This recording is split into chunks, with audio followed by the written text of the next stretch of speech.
नमस्कार.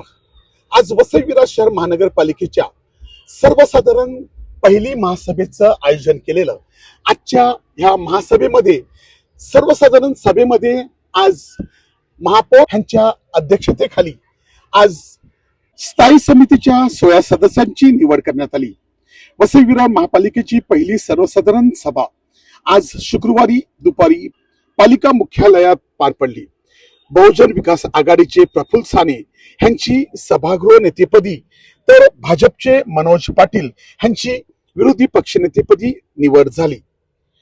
यावेळी स्थायी समितीचे 16 सदस्य देखील निवडण्यात आले. वसई विरार महापालिकेत बहुजन विकास आघाडीचे 71 तर भाजप शिवसेनेचे 44 सदस्य आहेत. नवनिर्वाचित नगरसेवकांची पहिली सर्वसाधारण सभा शुक्रवारी दुपारी पालिका मुख्यालयात पार पडली. यावेळी स्थायी समितीचे 16 सदस्य निवडण्यात आले.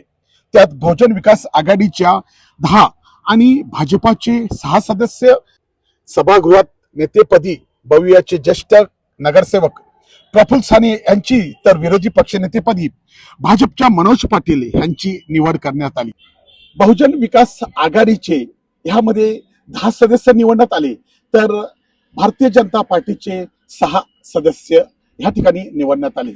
प्रवीण शेट्टी, नरेंद्र पाटील, लॉरेन्स डायस, पंकज पाटील, रंजना थालेकर, आलमगीर डायर, प्रफुल्ल पाटील, सुनील अचोळकर, चंद्रशेखर धुरी, स्वप्नील कवळी हे बहुजन विकास आघाडीचे 10 सदस्य असून भारतीय जनता पार्टीच्या प्रज्ञा पाटील, महेश सरवणकर, दर्शना त्रिपाठी, निलेश चौधरी, जितेंद्र पाटील आणि अभय काकड असे 6 भारतीय जनता पार्टीचे सदस्य निवडीनंतर महापौर अजिव पाटील यांनी विरोधकांना सोबत घेऊन काम करणार असल्याचे सांगितले. विरोधी पक्षनेते हे नाव नकारात्मक आहे, तो देखील नागरिकांच्या हितासाठी काम करत असतो, त्यामुळे ते नाव बदलावे अशी शिफारस मुख्यमंत्र्याकडे करणार असल्याचे महापौर अजिव पाटील यांनी सांगितले.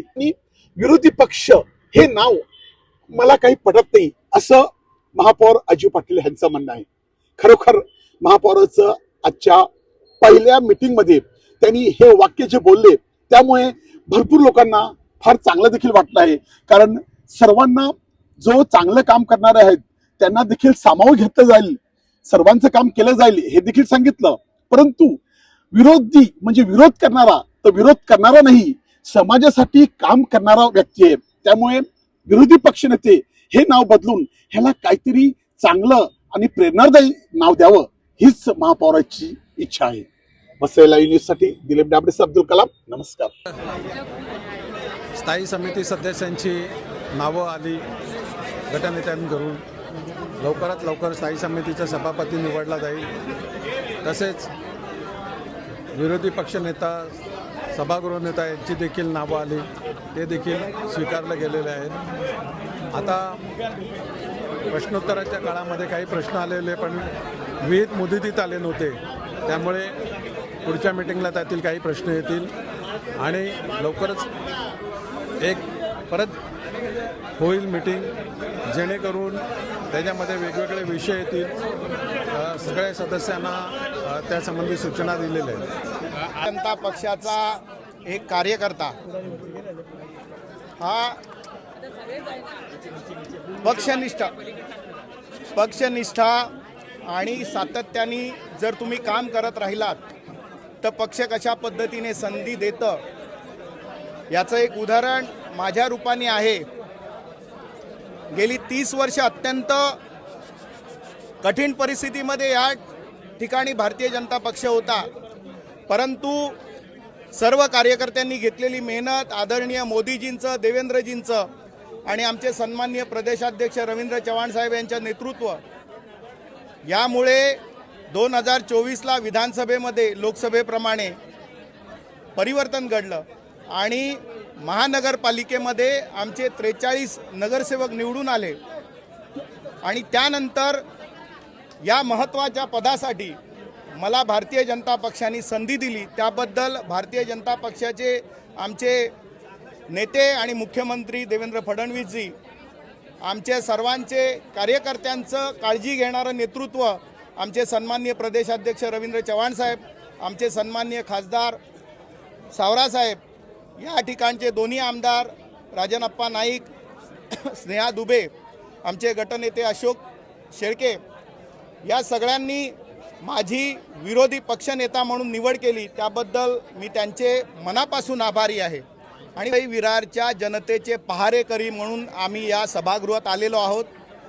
जे जे वसई विरारच्या हिताचं असेल त्या सगळ्यासाठी आम्ही सत्ताधाऱ्यांना संपूर्ण सहकार्य करू, परंतु जे वसई विरारच्या हिताचं नसेल, जनतेच्या विपरीत असेल, जनतेच्या अपेक्षेच्या विपरीत असेल, त्या सगळ्यांना आम्ही कडाडून विरोध करू। कारण आमचं एकच लक्ष आहे, या वसई विरारच्या जनतेचं हित साधणं, विकसित भारताचं आमच्या पंतप्रधान नरेंद्र मोदीजींचं जे स्वप्न आहे त्याच्यामध्ये आमचा वसई विरार, विकसित वसई विरार हे भारतीय जनता पक्षाचं स्वप्न आहे। त्यामुळे येणाऱ्या काळामध्ये जे जे वसई विरारच्या जनतेचं हिताचं असेल त्यासाठी भारतीय जनता पक्ष सहकार्य करेल। आणि ज्या ठिकाणी आम्हाला दिसेल की हे वसई विरारच्या जनतेच्या हिताचं नाही तर काही मुठभर लोकांच्या किंवा प्रशासनाच्या हिताचं असेल, त्या ठिकाणी आम्ही संपूर्ण विरोध करून तो जो काही विषय आहे तो वसई विरारच्या जनतेच्या हिताचाच होईल, या ठिकाणी आम्ही सजग राहू। धन्यवाद।